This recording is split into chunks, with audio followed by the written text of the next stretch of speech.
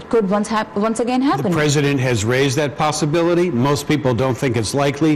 It's more likely he will try to declare a national emergency about the border situation.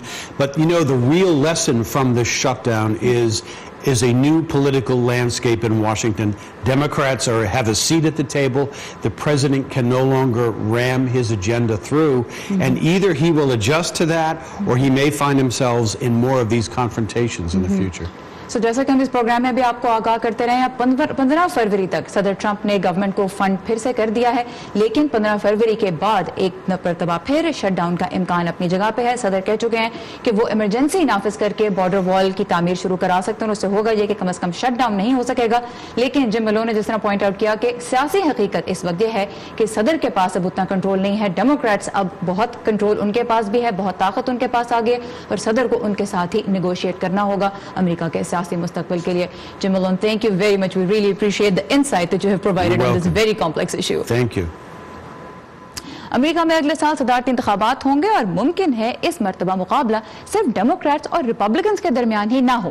ملک کی سب سے بڑی کافی چین star books کے سابق سربراہ ہاورڈ شلٹز نے بطور آزاد امیدوار کھڑے ہونے کا ارادہ ظاہر کیا ہے. سیاسی پنڈتوں کی رائے میں اس کا فائدہ صدر ٹرمپ کو ہوگا, مگر صدر ٹرمپ نے ٹویٹر پہ کہا ہے کہ ہاورڈ شلٹز میں اتنی ہمت ہی نہیں کہ وہ صدر کا انتخاب لڑیں. اب تک ڈیموکریٹک پارٹی کی 4 خواتین بھی صدارتی نامزدگی حاصل کرنے کے لیے میدان میں اتر چکی ہیں. سپریم کورٹ آف پاکستان نے آج آسیہ بی بی کی رہائی کے خلاف نظر ثانی اپیل مسترد کر دی. اس خبر کی تفصیل اور اس پر قانونی ماہرین کی رائے آپ جان سکتے ہیں ہماری ویب سائٹ urduvoa.com پر.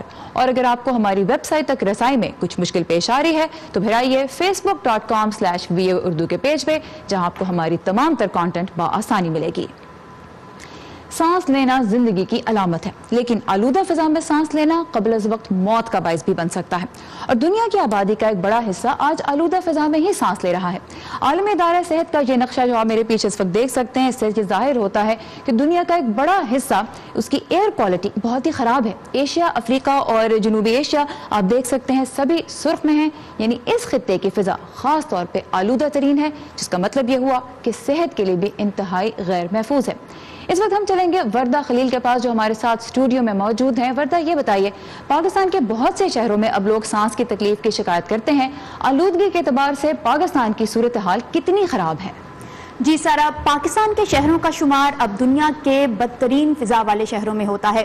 عالمی ادارہ صحت کے پیمانے کی بنیاد پر جب اعداد و شمار جمع کرنے والی ویب سائٹ دا اسٹاکر نے دنیا کے 25 آلودہ ترین شہروں کی فہرست بنائی تو پشاور دنیا کا سب سے آلودہ شہر بن کر ابھرا, جبکہ دوسرے نمبر پر راولپنڈی اور فہرست میں 25ویں نمبر پر لاہور ہے.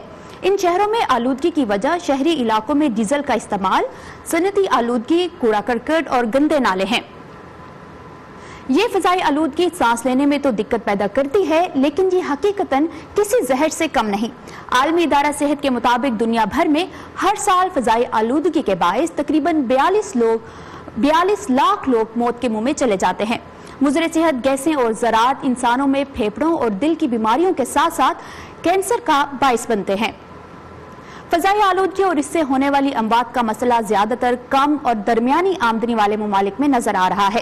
جیسا کہ آپ نقشے میں بھی دیکھ سکتے ہیں کہ بدترین ہوا جنوبی ایشیا, مشرق وسطیٰ اور پھر افریقہ کے شہروں کی ہے.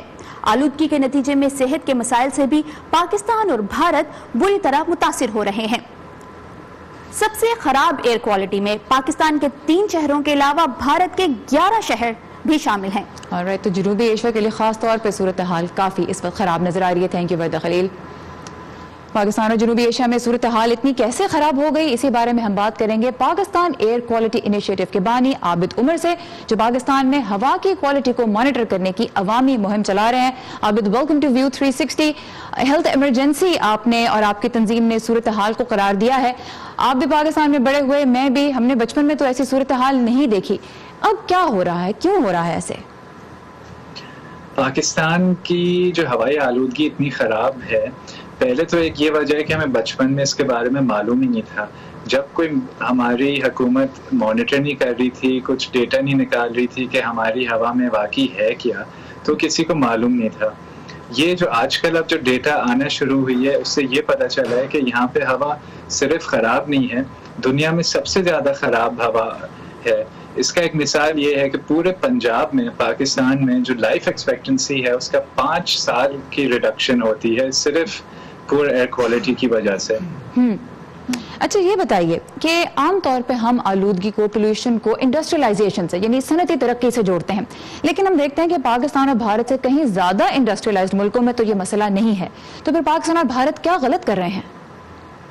یہ دوسرے ممالکوں نے ہمیں راستہ دکھایا ہوا ہے، جیسے خاص طور سے امریکہ کا اگزامپل ہے. وہاں پہ 1990s تک لاس اینجلس میں بہت ایئر پولوشن کا ایشو تھا. اس کے لیے انڈسٹریلائزیشن کے ساتھ اگر پراپر انڈسٹریلائزیشن ہو، کلین ٹیکنالوجی یوز کری جائیں، ماڈرن ٹیکنالوجیز یوز کری جائیں تو انڈسٹریز بالکل چل سکتی ہیں.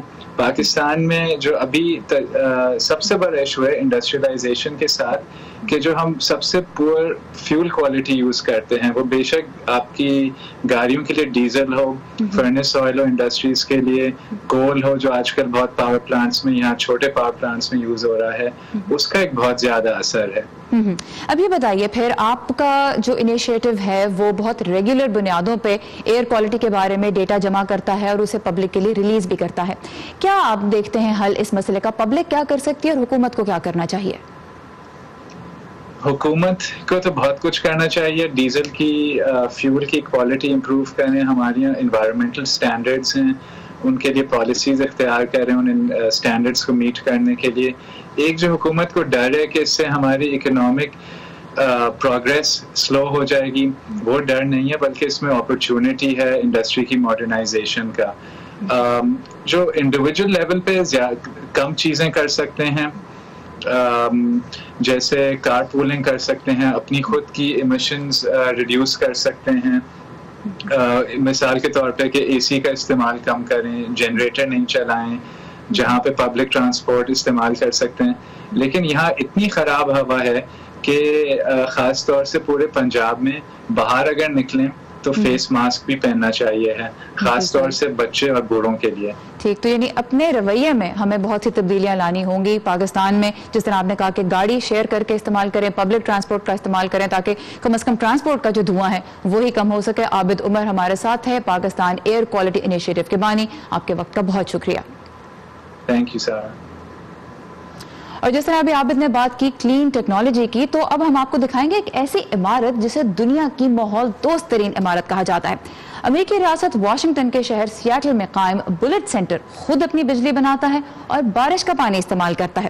اس جیتی جاگتی عمارت کے بارے میں آئیے مزید جانتے ہیں اس رپورٹ میں. یہ 6 منزلہ بلڈنگ اپنی اس بڑی سی چھت کے ساتھ یقیناً غیر معمولی نظر آتی ہے.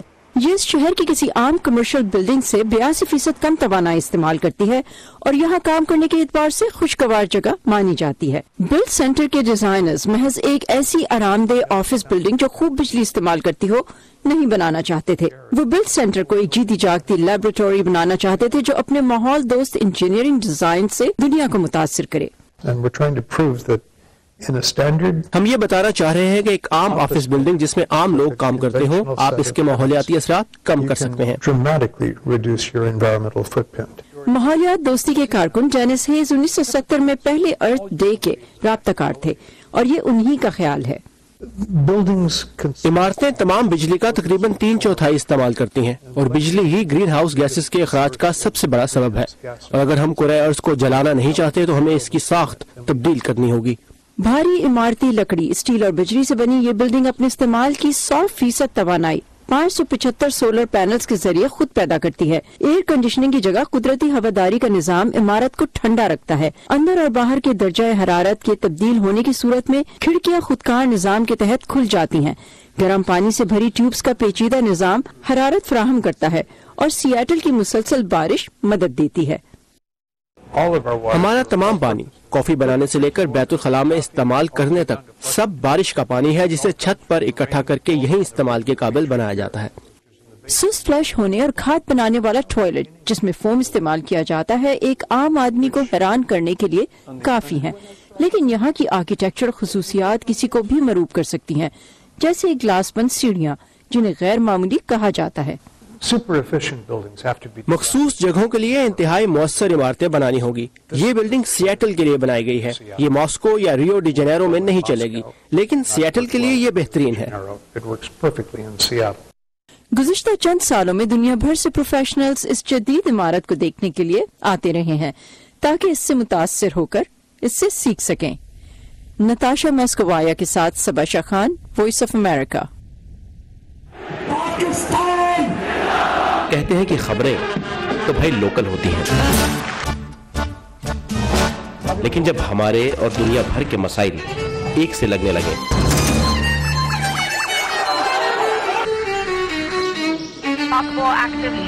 تو آنکھیں کھلی رکھنی چاہیے.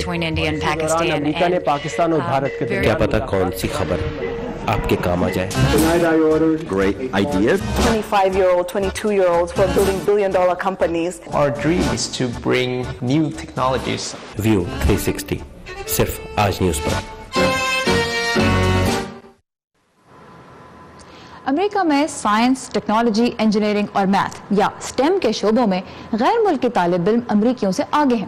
اس رجحان کو بدلنے کے لیے وائٹ ہاؤس نے سٹیم ایجوکیشن سے متعلق ایک نئی حکمت عملی تیار کی ہے. امریکی طالب علم کیوں ان شعبوں میں کم دلچسپی لیتے ہیں، یہ بتا رہی ہیں سحر ماجد اس ہفتے کے ایجوکیشن سیگمنٹ میں. کائری بیکٹ واشنگٹن میں واقع university of district of Columbia میں الیکٹریکل انجینئرنگ کے شعبے میں جونیئر ایئر کے طالب علم ہیں. میں نے اس شعبے کو چنا کیونکہ مجھے لگتا ہے کہ یہ میرے لیے صحیح راستہ ہے، جو میرے خاندان کی روایت بھی ہے، اور یہ ایسی تعلیم ہے جو آج کے دور کے تقاضوں سے ہم آہنگ ہے. مضمون کے انتخاب میں کائری اپنے بہت سے ہم عمر ساتھیوں سے مختلف ہیں. امریکن بزنس میگزین فوربس کی ایک رپورٹ کے مطابق امریکہ کے کالجز اور یونیورسٹیز میں سائنس اور انجینئرنگ پڑھنے والوں کی کمی نہیں ہے، لیکن ان میں اکثریت غیر ملکی طلباء کی ہے. رپورٹ کے مصنفین کے مطابق اگر ان اعلیٰ تعلیمی اداروں سے ان غیر ملکی طلباء کو نکال دیا جائے تو یہ ادارے مالی طور پر قائم نہیں رہ سکتے. سٹیم کے مضامین میں امریکی طلباء کی تعداد بڑھانے کے مقصد سے وائٹ ہاؤس نے حال ہی میں ایک حکمت عملی کا اعلان کیا، جس کا بنیادی مقصد ان امریکی طلباء کو سائنس کی تعلیم کا موقع فراہم کرنا ہے جو یا تو سائنس اور ٹیکنالوجی کے مضامین کی تعلیم کی استطاعت نہیں رکھتے یا اس میں دلچسپی نہیں رکھتے. معاشرے میں یہ ایک عام خیال ہے کہ چونکہ سائنس اور میتھمیٹکس مشکل مضامین ہیں، اسی لیے طالب علم ان سبجیکٹس کی طرف راغب نہیں ہوتے. تاہم university of district of Columbia میں انجینئرنگ ڈپارٹمنٹ کے ڈین دیو داس شیٹی سمجھتے ہیں کہ امریکی طالب علموں کی سائنس میں عدم دلچسپی کی وجہ کچھ اور ہے. امریکی طالب علموں کے پاس اور بہت سارے آپشنز ہیں. وہ سٹیم کے علاوہ دوسرے مواقع بھی دیکھتے ہیں، جیسے کھیل کے میدان میں، فلسفہ میں، تاریخ میں یا آرٹس میں. نیشنل سائنس فاؤنڈیشن کی ڈائریکٹر فرانس کارڈووا نے اپنے ایک حالیہ انٹرویو میں کہا کہ چین اور بھارت سٹیم کی تعلیم کے شعبے میں امریکہ کے مد مقابل آ چکے ہیں اور امریکہ کی برتری ختم ہو رہی ہے. میرا خیال ہے کہ امریکہ کو وقت کے ساتھ چلنے کی ضرورت ہے، اور اس کے لیے بہت ضروری ہے کہ اس زنجیر کی ہر کڑی مضبوط ہو. بچوں کو شروع سے ہی اس طرح تربیت دینی چاہیے کہ سٹیم ایجوکیشن میں ان کی جڑیں مضبوط ہوں. کائری بیکٹ کا بھی یہی خیال ہے کہ اگر بچپن میں ہی کسی بچے کے والدین اس کی ہوم ورک کرنے میں مدد نہ کریں اور یہ کہہ دیں کہ میں میتھمیٹکس میں ماہر نہیں ہوں تو یہ غلط ہے. اگر آپ خود کو اور اپنے آس پاس لوگوں کو پروان چڑھنے میں مدد کریں گے تو سٹیم ایجوکیشن آسان ہے. Sahar Majid, voice of America, Washington. اسی کے ساتھ ختم ہوتا ہے آج کا ویو 360. فیڈ بیک، خبروں اور دلچسپ کانٹینٹ کے لیے آئیے facebook.com/VOA اردو کے پیج پر. اس کے علاوہ آپ تازہ ترین خبروں کے لیے urduvoa.com پر بھی لاگ ان کر سکتے ہیں. سارے زمان کو بھی اجازت دیجیے. خدا حافظ.